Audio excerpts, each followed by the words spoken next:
오늘부터 믿음의 종류라는 제목으로 말씀을 나눔으로 은혜 받는 시간 되겠습니다.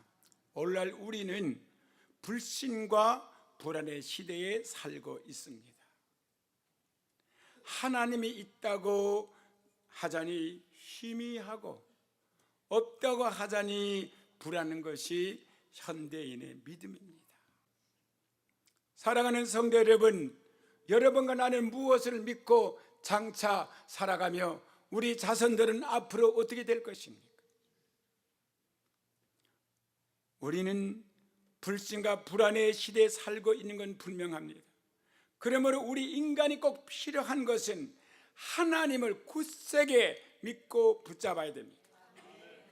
인간은 태어날 때부터 하나님의 형상으로 지었기 때문에 하나님의 도움이 없이는 살 수가 없는 게 인간의 본질입니다. 특히 그리스도에게 속한 모든 그리스도인은 오직 믿음으로 말미암아 살리라고 오늘 본문의 말씀이 기록되어 있습니다. 바로 말씀을 믿음으로 받아들이고 고백하고 살아가라는 뜻입니다. 하나님의 사랑을 그리고 그리스도의 은혜를 성령의 능력을 믿음으로 살아가라는 뜻입니다.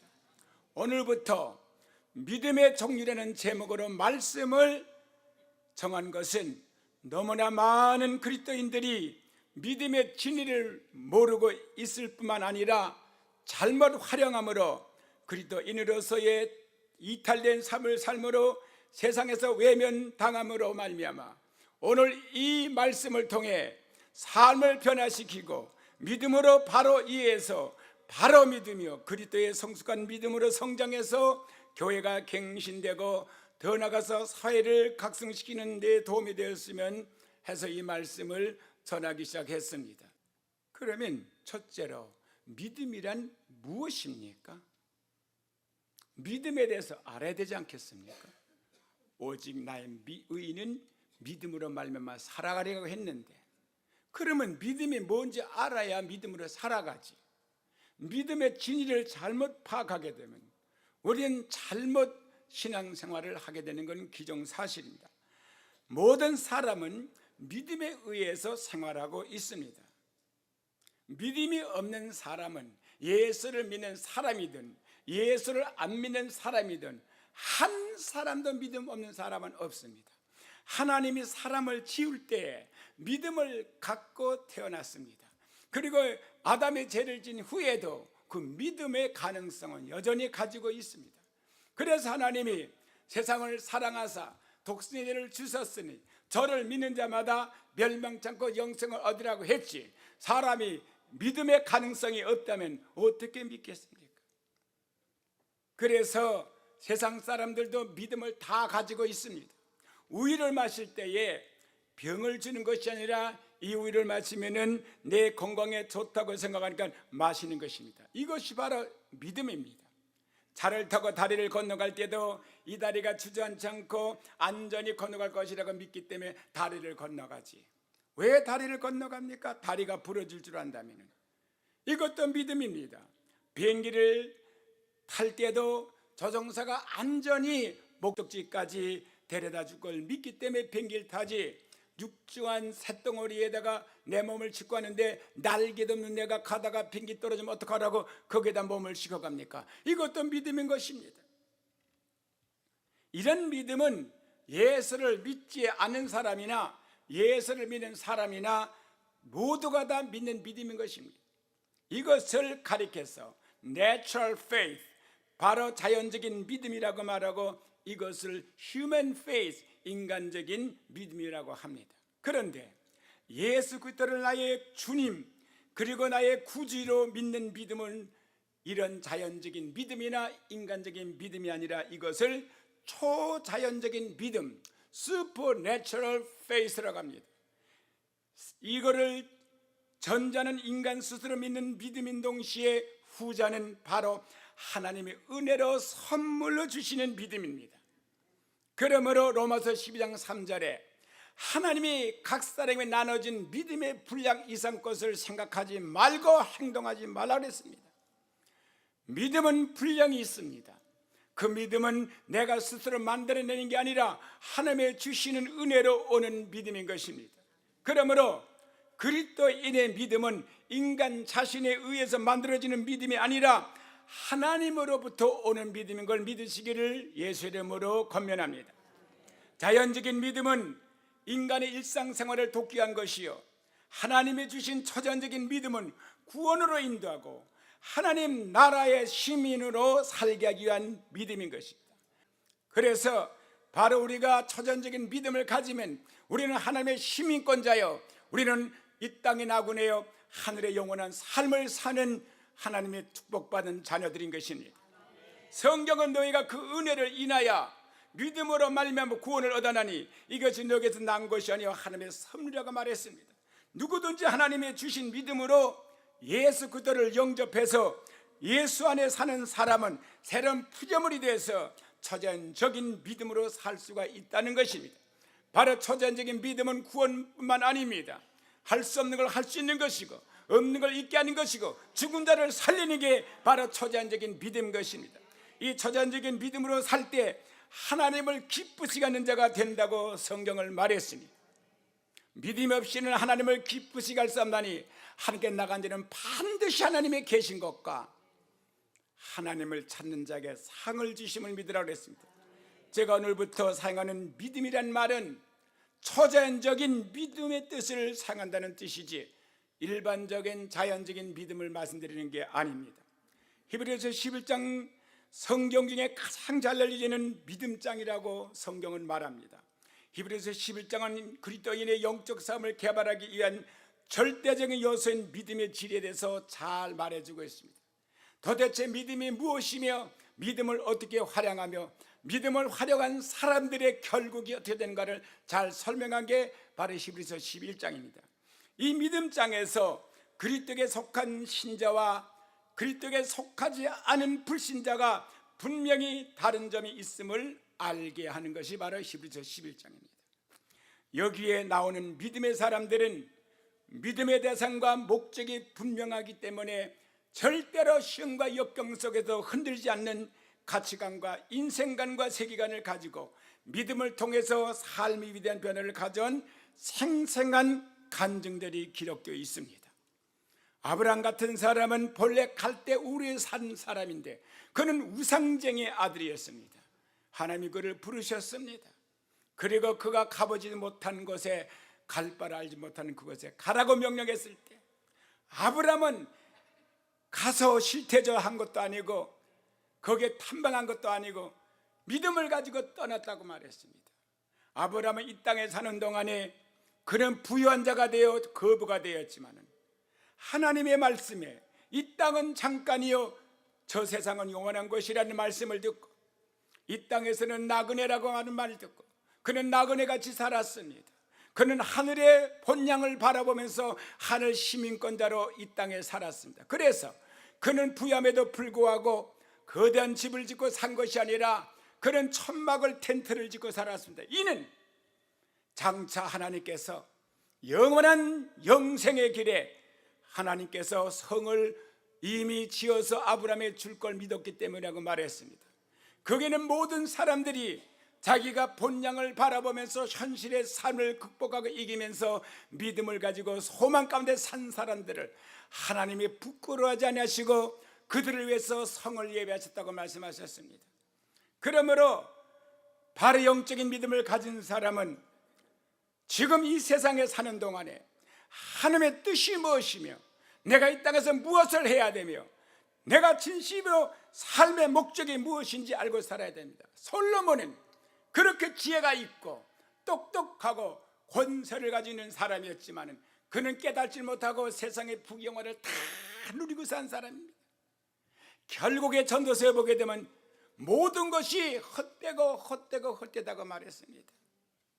결국에는 그가 지식을 더한 것도 헛된 것이고 내가 인간의 지혜를 쓴 것도 헛된 것이고 결론이 났을 때 그는 이렇게 고백합니다. 너희들이 다 결국을 들었으니 인생의 본분은 사람의 본분은 하나님을 경외하고 그의 명령에 복종하는 것이라고 말해요. 왜? 결국에 가서는 네 선악간에 행한 대로 하나님 앞에 심판을 받으려고 말했습니다. 여기에 나오는 믿음의 사람들은 믿음의 대상이 무엇이며 목적이 분명했습니다. 그러므로 그들은 흔들지 않고 목숨까지 내놓고 믿음을 지킨 사람들입니다. 어떤 사람은 목이 잘리고, 어떤 사람은 톱에 키워 죽임을 당하고, 어떤 사람은 화형을 당하고, 어떤 사람은 재산을 몰수당하고, 어떤 사람은 자식을 빼앗겼습니다. 그러나 그들의 믿음은 절대로 흔들리지가 않았습니다. 이 믿음장에서는 믿음이란 무엇인가에 대해서 초점을 맞추고 믿음으로 산 사람들의 예를 들고 있습니다. 나는 여러분들이 오늘 이것에서 다 읽진 못해도 오늘 집에 돌아가시면 히브리서 11장 전체를 100번까지는 안 읽어도 한 번은 꼭 읽으시고, 도대체 이 사람들이 믿음이 뭔가, 어떻게 살았는가, 왜 이렇게 살았는가, 그들의 소망이 무엇인가 분명히 여러분이 깨달아서 여러분하고 나하고 다를 바가 하나도 없다는 걸 생각해서 그 믿음의 선진들의 삶을 본받아 예수를 믿고 올바른 믿음 생활하기를 예수의 이름으로 축원합니다. 믿음이란 말이 구약 성경에는 꼭 두 번밖에 안 나옵니다. 신명기 32장 20절에 한 번 나오고 합계서 2장 14절 거기만 딱 나오지, 믿음이란 말이 전혀 나오지 않습니다. 택한 백성, 하나님의 백성 이렇게 되어 있죠. 근데 신약 성경에서는 예수가 십자가에 못 박혀 죽으시고 그 다음에 부활하시고 승천한 다음에 기록된 말씀들을 보게 되면 신약 성경에서는 243번이 나옵니다. 하나님의 약속의 말씀이 32,000여가지고 내가 모셔봤어도 믿음이라는 건 쉬어봤습니다. 그런데 신약 성경에서 약 200회 이상 헬라어로 기록됐다는 것은 피스티스라는 말을 썼는데, 이거는 진리에 대한 확신을 뜻하고 있습니다. 여러분, 진리를 할지니 진리가 너희를 자유케 함이라고 했습니다. 진리를 그대로 믿는 게 바로 믿음입니다. 진리에는 절대로 이론이 있을 수가 없고, 진리에는 전혀 논리의 대상이 되지 않습니다. 진리는 이론이 아닙니다. 그래서 진리를 믿는 것입니다. 사랑하는 성도 여러분, 문맥과 내용에 따라 그 의미를 결정해야 됩니다. 다시 말하면 믿음이란 말이 어느 구절에서나 똑같은 의미로 사용되지는 않는다는 뜻입니다. 믿음은 진리지만 상황에 따라서, 사람에 따라서 또는 지역에 따라서 믿음에 상하는 그 믿음의 그 내용이 다르다는 뜻입니다. 히브리서 11장은 성경에서 믿음이 무엇인가에 대해서 가장 잘 설명지고 있습니다. 믿음이 무엇인가에 대해서 말하기 전에 믿음이 아닌 것이 무엇인가에 대해서 알아야 됩니다. 왜냐하면 많은 분들이 믿음을 잘못 이야기하기 때문입니다. 여러분, 사람들은 적극적인 사고가 믿음인 줄 압니다. 이것을 말해서 영어로 positive thinking이라고 그러죠. 인간이 아무리 적극적으로 생각한다고 해서 구원을 받을 수가 없고, 낙천지적인 감정을 그리고 미래에 바라본다고 해서 믿음의 사람이라고 할 수 없습니다. 모든 게 낙관적입니다. 모든 게 낙천적이야. 다 돼, 걱정하지 마, 다 돼. 긍정적으로 말해, 절대 부정적 말하지 마. 파스티브 띵킹, 긍정적인 생각을 해. 이런 것이 믿음 아닙니다. 왜? 왜냐하면 성서에서 말하는 믿음이라는 것은 인간의 정신에서 만들어지는 것이 아니라 하나님이 주시는 선물이기 때문인 것입니다. 또 인간에게서 나온 가설, 영어로 말하면 presumption이죠. 가설은 믿음이 아닙니다. 가설이 뭔지 아시죠? 아무리 담대한 마음으로 나간다 할지라도 하나님의 말씀과 계시가 없이 나가는 것은 믿음이 아닙니다. 다 될 수가 있어, 걱정하지 마. presumption. 그래, 걱정하지 말라고 해서 그게 이루어지는 줄 아십니까? 민수기 15장 30절 31절에 본토 소생이든 타국에 있는 모든 무릇 짐짓 무엇을 대항하면 여호와를 해방하는 자니 그 백성에 끊어질 것이라고 했습니다. 무슨 말입니까? 하나님은 말씀하지도 않으셨는데, 하나님께서는 약속하지도 아니하셨는데, 내가 믿음이 있다 그러고 내 마음대로 된다 그러고 내 마음대로 할 수 있다 그러고 행동하는 사람은 바로 짐짓 무엇을 행하면, 저 스스로 자기 마음대로 행하면 여호와를 해방하는 자라 했습니다. 그 백성 중에서 끊어질 것이라고 말했습니다. 그래서 시편 기자는 주의 종으로 고범죄를 지지 말게 하사라고 기도했습니다. 고범죄가 뭐냐면 하나님이 시키지 않은 일을 하는 거, 하나님이 시키지 않은 말을 하는 거, 다 고범죄입니다. 하나님보다 앞서가는 게 바로 고범죄입니다. 사울은 이 죄를 범했기 때문에 그의 왕위와 나라를 잃어버렸습니다. 사울과 사무엘이 길갈에서 7일 후에 만나기를 약속했습니다. 백성들이 사울을 떠남으로 종교자 지도자 사무엘이 드려야 할 번제를 사울 왕이 대신 드렸습니다. 왜? 블레셋 군대는 곧 쳐들어올 기세고 백성들은 두려워서 흩어지는데 사무엘이 오지 않으니 하나님께 기도하는 선지자가 기도해야 하나님이 도와줄 텐데 도와줄 하나님의 기도하지 할 사람이 안 오니까 자기는 하나님 앞에 제사 드릴 자격도 없는 하나의 권력대 왕에 불과한데 대신 드렸습니다. 그것 때문에 사울은 가정이 깨지고 나라가 망하고 비참하게 운명을 거뒀습니다. 또 분명히 알아야 할 것은 하나님의 명령이 아닌데도 자기 마음에서 나오는 말을 하나님의 말씀같이 한다면 죽임을 당한다고 분명히 말했습니다. 신명기 18장 20절에 내가 고하라고 명하지 아니한 말을 어떤 선지자가 만일 방자에 내 이름으로 고하든지 다른 신들의 이름으로 말하면 그 선지자는 죽임을 당하리라고 했습니다. 하나님의 종은 하나님의 말씀을 전해야지 변질해서 전하거나 하나님은 말씀도 안 하셨는데 내 감정에 의해서 전하면 하나님이 죽인다고 했어요.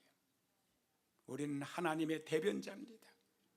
우리는 내 말을 하는 설교자라고 생각해서는 안 됩니다. 어디까지나 하나님의 말씀을 대언자로서 서야 되는 것입니다. 그래서 사람에 의해서 전하는 자가 아닙니다. 하나님에 의해서 하나님의 명령을 전해. 그래 예수님께서도 나는 한 말씀도 내 자유로 말한 것이 없고 내 아버지께서 전하라는 말씀만 전했을 뿐이라고 성경은 분명히 기록하고 있습니다. 사랑하는 성도 여러분, 이렇게 하나님이 하시지도 않은 것을 하나님이 하신다고 하고 하나님이 시키지 않은 일도 시켰다고 그러고 이렇게 하는 믿음은 전부가 다 어리석은 믿음인 것입니다. 그건 믿음이 아닙니다. 하나님의 믿음은 언제나 하나님께서 약속의 말씀을 통해서 우리에게 성경에 기록되어 있을 뿐만 아니라 그걸 붙잡고 기도할 때 우리 마음에 평강을 주십니다. 그래서 너희는 뭐든지 염려하지 말라. 모든 일에, 일은 사건을 말합니다. 모든 일에 기도와 간구로 감사함으로 하나님께 아뢰라 그랬어요. 일이 있으면 내가 믿음으로 한다고 행동을 할 게 아니고 먼저 하나님 앞에 아뢰라 그랬습니다. 감사함으로. 그게 기도든 그게 구하는 것이든 아뢰라. 그러면 어떻게 내가 하나님이 나를 인도하신지 알 수 있느냐? 그러면 하나님이 인도하실 때 내 감정에 내 생각에 뛰어난 감각을 뛰어난 바로 평강을 그리스도 예수 안에서 우리에게 주신다고 말했습니다. 내 마음에 평강이 올 때 하나님이 응답하시는 것입니다. 믿음이라는 것은 언제나 하나님의 말씀에 비춰서 그리고 나에 대한 믿음의 분량에 따라서 이게 하나가 돼야지. 내 믿음의 분량은 적은데 큰 것을 바라보게 되면 그거는 하나님 앞에 고범죄를 짓는 것이라고 했습니다. 오늘은 믿음이 아닌 것이 무엇인지 알았습니다. 적극적인 사고가 절대로 믿음이 아니라는 것. 그리고 모든 것을 할 수 있다고 입으로 신한다고 해서 그것이 믿음이 아니라는 것. 믿음은 하나님이 주시는 선물이지 인간의 정신에서 나오는 것이 아닙니다. 기도드리겠습니다.